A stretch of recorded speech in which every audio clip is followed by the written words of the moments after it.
LeiLani, Cauthen, CEO of Learning Counsel News Media and Research, here again with all of you at home viewers from Learning Counsel's subscriber base. I'm here in Denver, and these are some of the most awesome people in the known universe.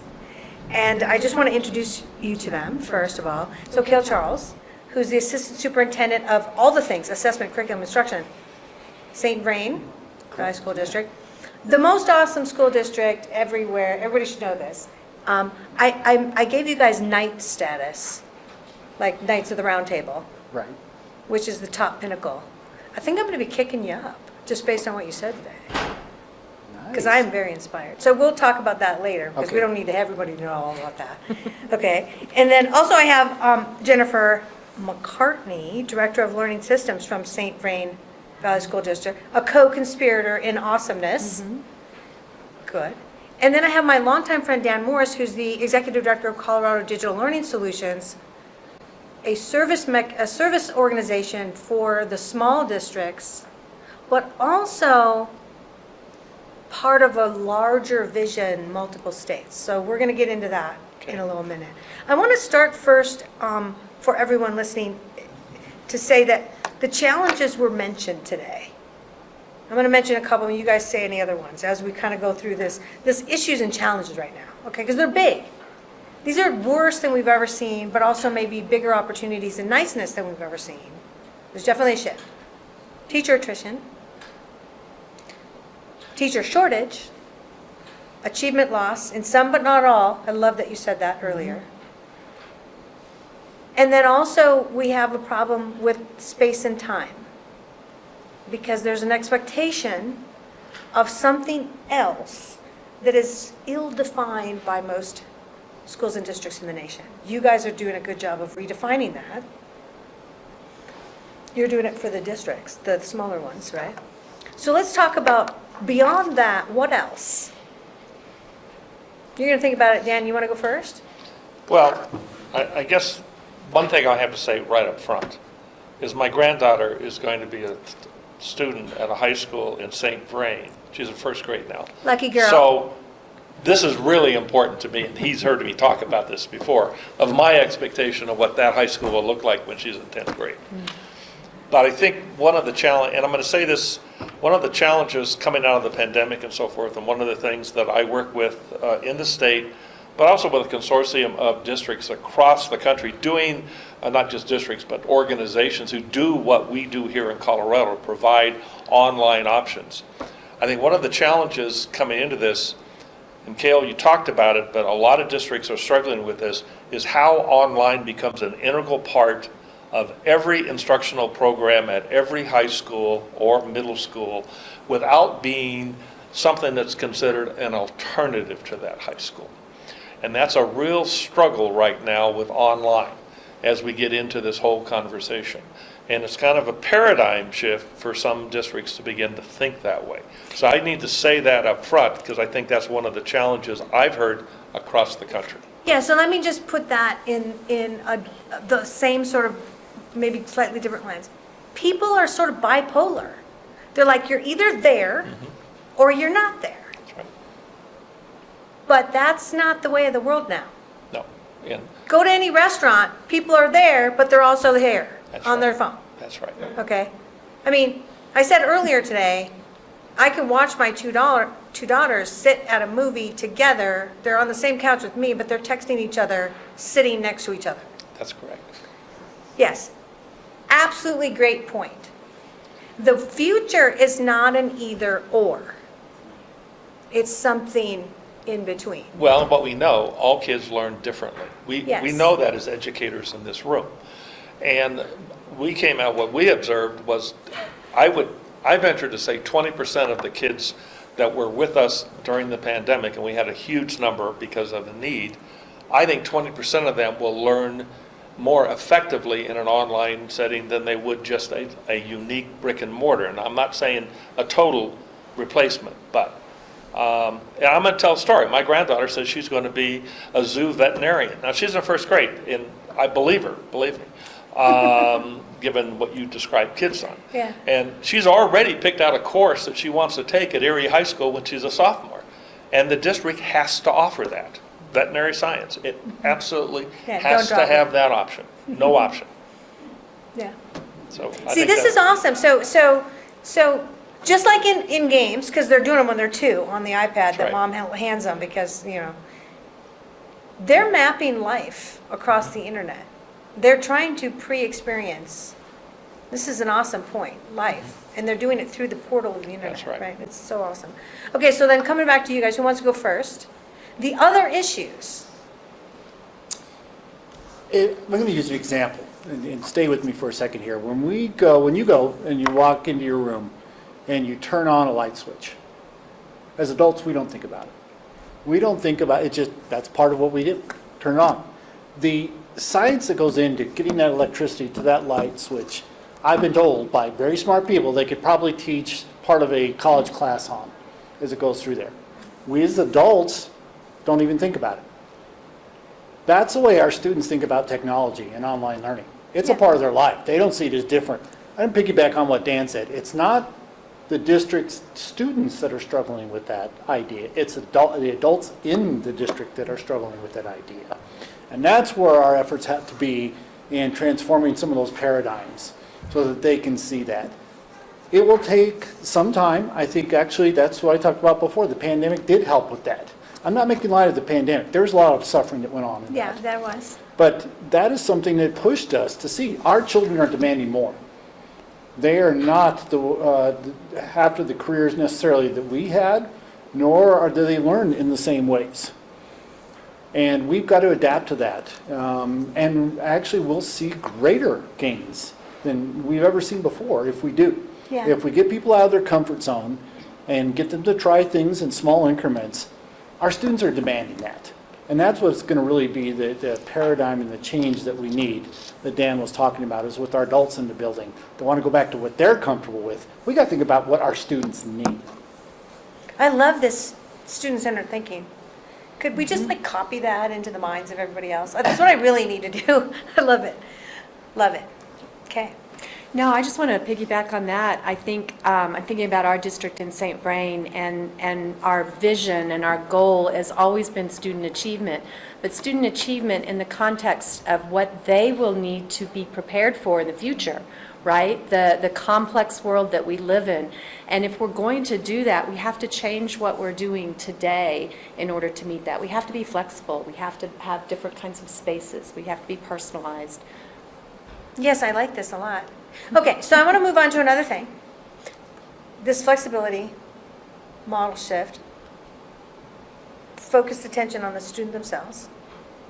This is creating a friction, and it's forcing a change in structure to online, to hybrids, to things that are core-centered.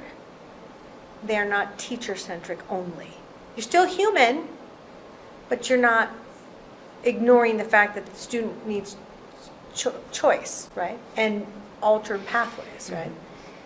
So this is a great friction in so many ways. Let's talk about that for a second, right?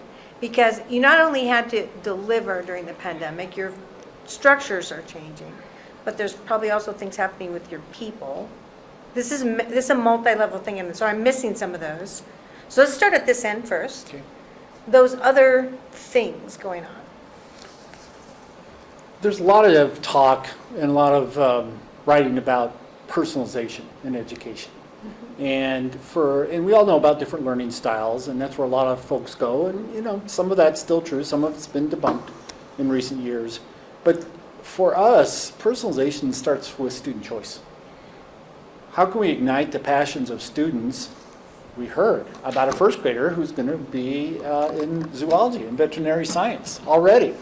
That was unheard of. When I was a first grader, I was just trying to figure out how to get to basketball practice. Yeah. Our students have changed. We really need to have those choices and offerings and be able to ignite passions with that.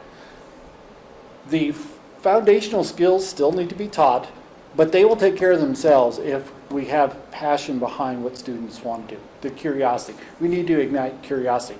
There are students out there that in our district, in your districts, that are going to solve some of the world's great problems. I have no doubt about it. They are there right now. We just don't want to stifle their learning so that it doesn't come out. We want to provide those opportunities for exploration, for innovation, for them to be able to do that, and career pathways. And so student choice that will develop passion and curiosity in our students while attaining to the foundational skills and the fundamentals, I think is really important as we go through there. In-person learning still has a really a place in our district and all districts. It's important. It's important to have that relationship. But there, you can expand so much.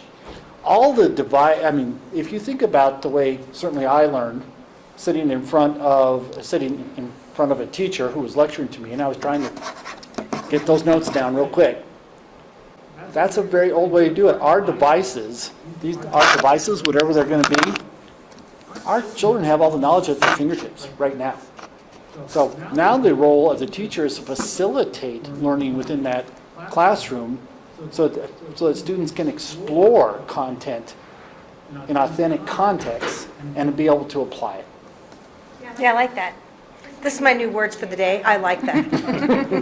So your thoughts on the same Yeah, area? I was thinking about what you were talking about with pathways and choices, and thinking about the pathways that we currently have available for students and how we might meet your granddaughter's needs, whether that's pathways to college, whether that's pathways with industry certifications, right, career and technical pathways, and what other districts are doing as well. I'd love to know what's happening across Colorado, just in terms of the various pathways and how we've taken what we've learned during the pandemic to expand those opportunities for students.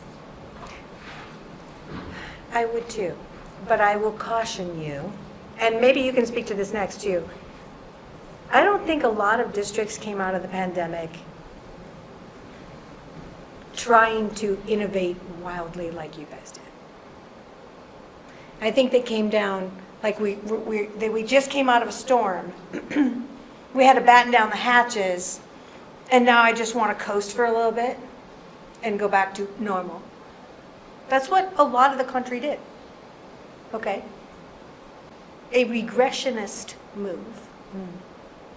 So be careful what you wish for, because you're just going to talk to people who are like, so 10 years ago, right? Your thoughts on the same issue, the frictions, the models, what's happening? Well, to the point that when we came out of the pandemic, a lot of folks have regressed to the point of, and I hear this from superintendents across the state of Colorado. We work with 150 school districts, and I would have you look at a group called the Virtual Learning Leadership Alliance. 20 state organizations like ours trying to do the same thing, trying to push that envelope of what options districts have. And what we're finding partly is some districts are looking at this a little different than St. Vrain for various reasons, I think leadership and everything else. But they're looking at their students in a very narrow field. We talked about this earlier today, where you don't aim at the average, you aim at the extremes in the conversation we had. If you're going to design a program, how do you deal with the kids on both ends? Maybe they should be more of our target as we go to end this, and then we'll take care of the ones in the middle as we go down the road. So that is something I think we have to keep in mind. The other thing that I want to bring up is that we are very, very insular in how we approach every district and what we can offer, because we tend to believe that we can do it. And I think we need to challenge that a little bit on collaboration, because I read some things about colleges doing course sharing, because every college can't offer cybersecurity. Every school district can't offer cybersecurity. So why aren't we sharing our courses? Why aren't we sharing our teachers across lines in new and different ways? Yeah. Technology would allow us to do that. And then every kid in the state of Colorado would have a chance to take veterinary science when they're a sophomore in high school. And actually, I will tell you, small rural districts are doing it right now. The bigger challenge is how do we get the collaboration across all size districts, because we tend not to do that very effectively. You know, I love this so much. I could just jump over there and give you a big hug right now. Here's the thing. We're in the middle as Learning Council research, compiling our Leading the Learning Matrix Special Report, which is our next bomb we're going to drop on the market, basically. And as we've been writing it, we realized oh, they're not ready for leading the learning matrix. They're ready to lead the teaching matrix right now, which is a certain structure of all your technologies, your humanity, blah, blah, blah. So we're having to go, and I'm coming to your point. First, here's what the teaching matrix is. It's a compilation and aggregation of all your stuff in an organized way like these guys have. And above that, and here's the maturity path, is the learning matrix. Because now you flip to learner-centric, which is where these guys are going very hardcore. Okay? And above that is that logistics thing, where now space and time become a gig economy within the institution and its immediate neighbors. But it moves all the way up to a global matrix, just like you're saying. That's when we'll start seeing people challenge certification across state lines. The ability to have a teacher from the Louvre do your art class today. That is where we're going. But the fact that you're already thinking of those structures here in Colorado, I think, puts you guys definitely at the top of the map. You're already there. You know, we mind melded long ago. Yeah, we did. We're brother and sister. So let's talk about that for a second. We have to go there, don't we? Because we can't get them regionally. I have so many superintendents saying, I can't get a science teacher. I'm way out here, right, in the middle of nowhere. I can't get it. I have to change my model. I want to have a human brand, but I can't get it completely. Well, and can I just say that Yeah. when you do that, you don't have to lose that touch and feel of a child being in a school. My granddaughter's going to go to Erie High School, and she's going to be as social as anyone in the world. She's going to love every minute of it, but she's going to want to take that course, okay? She doesn't You want to better not drop it. You better not drop it. Guess what I'm going to be doing tonight? But, oh my, she would be upset if I'd said that, but that's okay. So what we need to do is understand that you can have that flexibility, that strength of a teacher who lives in St. Vrain, teaching in Campo, teaching in a rickery. This is a geography lesson for those of you in Colorado. And there's no reason that child can't have a robust experience playing volleyball and basketball and football in that local school at the same time. There's got to be a way that we can address this. But I don't minimize this, because I've had some experience with this, is that there are some challenges at the state level. There's a funding challenge because of the nature of school finance that is 30 years out of sync with where we are reality. Now, that's true across the board in a lot of places. I can't just blame it on the state. I mean, there's a lot of issues like that. Yeah. But that's where we have to go. And then and one thing I want to share is this came up with a group of counselors I was with just last week. And so I did a little research, and I found out that if you want to become a nurse at the University of Colorado, you will enroll in a robust brick and mortar course that is renowned across the country, and you will take 1/3 of your classes in brick and mortar and 2/3 in hybrid online while you're on campus. That is that's the reality of what these kids are going to face. And I don't think that our schools, no matter what size we are really preparing kids for that reality and expressing that and sharing that with parents and others so they understand that. And I think if we're going to get to that point where we're thinking that way across the state, and even more so across the country or across the world, we're going to have to think more systematically, right? We're so local, whether it's local school or local district, we're very local in the systems that we have developed, and this kind of model would require for us to, I believe, to think systematically across the state. Yeah, you become your own gig economy. Yeah. You could do it. You guys could do it. Just do it, Kale. Well, Just do it. we're started to do it. Yeah. Where I mentioned earlier in the day that we are working with Kahle County. Did I have that right, Dan? Kahle County Pumpkin Center. Speaking of Eastern Colorado Pumpkin geography. Center. Pumpkin Center. Yeah, not pumpkin. You're right. And we are going to offer classes to them, and so that their students can experience some of these different offerings that they couldn't because of geography, because of scale, because of funding. And we're hoping that we can get some of the other Front Range big districts, I'm looking to some of my friends over here. Hey, that would- Jeffco, where'd you go? Yeah, District 11, that Yeah. would adopt some other small school districts and do this. That's our hope as we go through this, that the Jeffcos, the Denver Public Schools would do some of this with some of the smaller school districts. We're going to do it. It's going to happen either this second semester or next year. Just Pumpkin Center just couldn't get it quite together with their leadership change, and that's understandable. So, yeah, that's going to happen. What Dan's service he offers, we use in St. Vrain. We had some teachers that at the last minute quit, and we could not find or get it together. I called up my friend Dan, said, Dan, help, and he does. And so those are some of the things that are become, I don't even like saying new normal. You can throw the term normal and new normal out the window. It's changed. And people It's a that matrix now. Exact matrix. And people that go back to that now, things are forever changed. And I think in a good way, for us to be able to meet our students' needs. Yeah, normal's a swear word now, right? Because kids don't want to be normal either.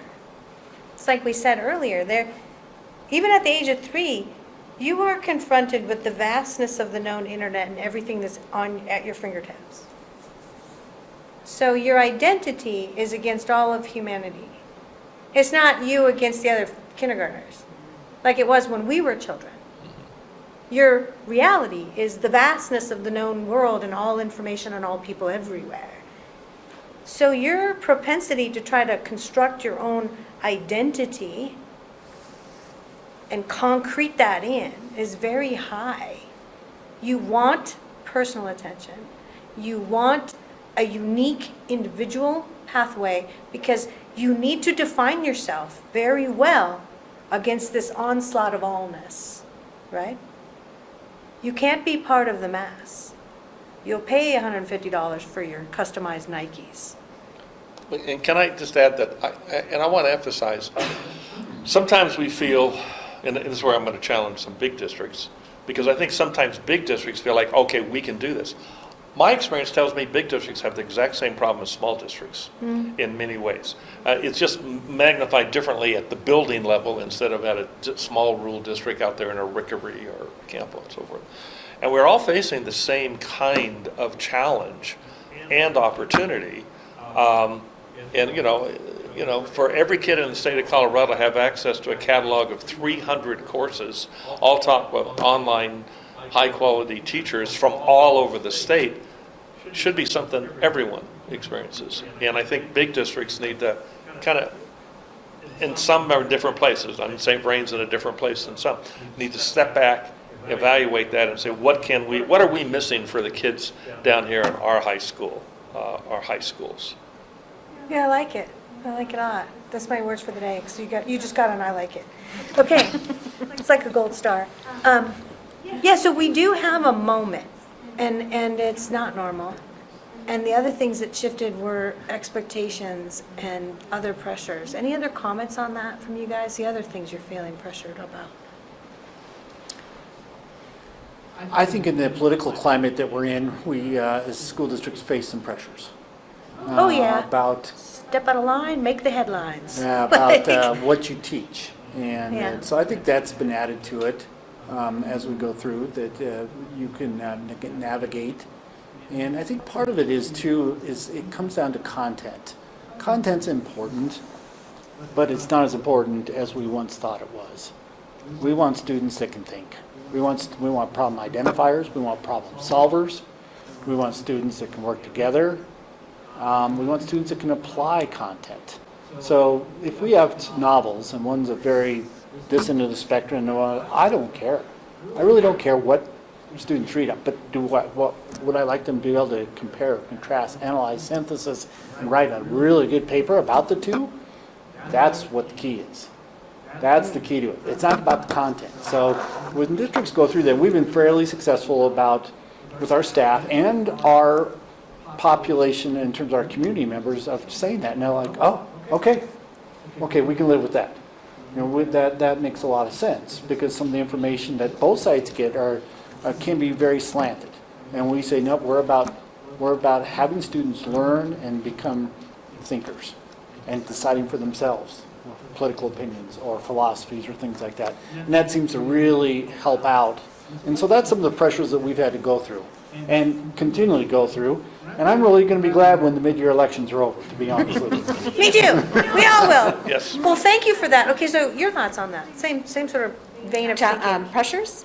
Yeah. Yeah, I'm going to shift gears just a little bit. I'm thinking about that as well, but I'm also thinking from my IT lens and coming out of the pandemic and just all of the tools and the resources that came to school districts, just being inundated with them, and how we weed through that to find the really effective tools and maybe get rid of some of the less effective ones. And one of the challenges that in educational, K-12 educational space that we really face is that interoperability. And we've been talking about interoperability for a decade now, and we're still not there from our vendors, from all of our vendors. Some of them we are. But that's kind of where we were having a conversation over here as well. That's still a challenge in that K-12 space with the tools that I don't think we're facing at the same level in industry. So I would like to see what's happening in industry with that interoperability and one-stop shopping kind of place reach us over in K-12 as well. We need to have a separate, deep conversation, maybe with a glass of wine in hand, because this well goes very deep. Yes. Because you heard me say this morning, the software sophistication in this market is unlike any other market. There is no other market that runs the sheer volume of apps. None. Yeah. So you're pioneering a field that even the big dogs swaggering around at Google and all this, they don't know. Maybe Amazon knows. Tara could say. But pretty much no other industry, right? It's running this number of apps. No. That's why Amazon's putting attention here, right? Because it's a serious thing. You're in a serious thing. You're a pioneer. The other thing I want to piggyback on, Jennifer made me think of something too, and this is, I think, more accentuated in Colorado, is student data privacy. Oh, yeah. That's something that we really have to be aware of. I really want to encourage our vendors to make sure that those things are tight as we go through this, because if they're not and we have a data breach, we're the ones that have to go before our public. And we've had 3 here, I think, that were none of our doings, but we still had to send out the letters with mine and Jennifer's name on them, and 60,000 people, and that gets a little, keeps you up at night. And so those are some of the things that we really need to have tightened down and make sure that student data privacy, those type of things, as we still expand, I think is an important aspect of this. I want to add another dimension to this that we talked about at the tables and here. I want to come back to the teachers. And I have a long history of teaching and working with teachers. And we have to really be conscious of the fact that we're asking teachers to make a transition to a form of teaching that wasn't the reason they came. They came because they were successful in the traditional experience for the most part. They didn't come to it to revolutionize education. That's not why teachers come to teaching. And so we have to help teachers make this transition and understand why that is important. And I think sometimes that gets lost in the mix because it sounds like it's a top-down mandate. Why are we doing this? And so again, I think we always have to come back and rethink that about how we're going to help our teachers make that transition. So it's not going to be easy. Now, the same thing goes with our parents. The same thing goes with our legislators. I mean, we can go on down the track. And might I suggest, we did some editorial on this. I think you were with us the year that we played the game at these events where it was like, what are all the job duties of all the teachers? And then add and subtract from that list. And people were basically having meltdowns everywhere we went because they're like, but the list is 75 roles long, and it's even longer in real life. So to realize all the things they have to do, but to challenge them to think about what is the most precious part of teaching to the child, to the student, to the learner. What is it that you do? And it's typically, and this is for me, and I don't know what your opinions of this are. It's like if you came to me and you helped me unravel what I don't understand about that little line between the top number and the bottom number of fraction. I don't get why that line is there. And so I was flunking everything having to do with fractions. And you were the first guy, because you're a human, to look me in the eyes and go, what's happening with you there? And watch me try to do it. And you fixed me. That's teaching, to me. I think everybody has a different definition, right? But the ability to do something that the machine can't do. If you really talk to a human teacher and you said, this is my definition, how do you feel about that? They're all going to agree to what I just said. But their role's going to look different than it did Yes. when Kahle and I were in the classroom. Yeah. So thoughts on that? Let's wrap that up as the last thing we talk about. Like, it is emotional. It's a human transition and it's hard. The pandemic was hard. This might be harder. And one reason the pandemic was so difficult for teachers is because it was difficult to form and maintain those relationships over a WebEx. That was one of the main challenges that I heard from teachers, was Yeah. that they missed that in-person, hand-to-hand, head-to-head relationship that they had. And learning new ways of doing that, which they did, but that was one of the challenges. That was something that nobody had done before on a systematic basis. Yeah, and some of them were super great at it. They were just They super, were super amazing. good. Yeah, Most of them. I heard districts tell me on the road, they had teachers taking home their Promethean boards, right, and using them via video from home. Yeah, people were, yeah. What are your thoughts on the same thing? The role of the teacher, the human transition, the emotion, the focus, it's hard. This is hard. It can be. I tend to look at things as opportunities for us. And it depends, how can we do this? I think as a district, we look at it, and this is something that I presented at the Learning Council many, many years ago in Albuquerque. Yeah. And I called it Digital Curriculum Island. And I think back to them when we hired Jennifer to be our digital curriculum specialist, because I couldn't handle one digital curriculum by myself with all the intricacies of it. Now we're up to 62. Yeah. And I said, when you look at staff, you're going to get your early adopters. They're the ones that are swimming over to the island right away. Yeah. Now, no problem, I'm going. Then you have the ones who are like, oh, there might be sharks in that water, I'm not quite sure. I'm going to, and that's when I think you concentrate on. You help them. You went over hearts and minds one at a time. You start small. You say, okay, let's try this. What are you doing? Oh, that matches up great with here. And then you start building that out. That's what we do in our blended learning classes. And I'll be very honest, the people that don't want to cross and go over to the island, I don't deal with them. I mean, they're going to read themselves out. And it'd be unfortunate. Sad but true. Yeah, it is. And there's a certain reality to that. And we only have so much energy, intellectual ability to do this. We've got to be real with ourselves, too, here. We can get that middle group that still doesn't know if they really want to make this paradigm shift. We can really work with those folks. Well, it's like peer pressure them into it. And some will. Yeah. Some peer pressure will be part of it. I just know that we had those 162 teachers in Launch Ed. Many of them did not want any part of law. They came for health reasons, and the majority of them were so glad they did, and they said it transformed them. That was more of a forced situation. I get it. So they kind of had to, but still they learned, and like, wow. And so that's the approach we take, is support. How can I support you to get through this? How can I do this? Let's create those small wins. We know about that. Yeah. Create those small wins, and then those will build up, and you're consistent day after day with those, and month after month, those will happen with that. I gave you more of the how-to of that, LeiLani, than more of a philosophy. But for me, it's, I was worried about one digital curriculum. Yeah, but 8 or 9 years ago. let's just mention that, here's you, but versus the vast majority of other districts. And that is, you put your foot down, and your superintendent is an awesome guy too. You Yeah. guys put your foot down, and you said, we're going to make the highway. And you laid down the highway. You never told teachers they couldn't lay down the byways and the little off-roads That's right. and the eddies, right? But you laid down the highway. And once you did that in a digital form and you stuck time with it, pacing across the calendar, then the attitude that you have about, get with the program becomes, this is our brand, this is what we do here, right?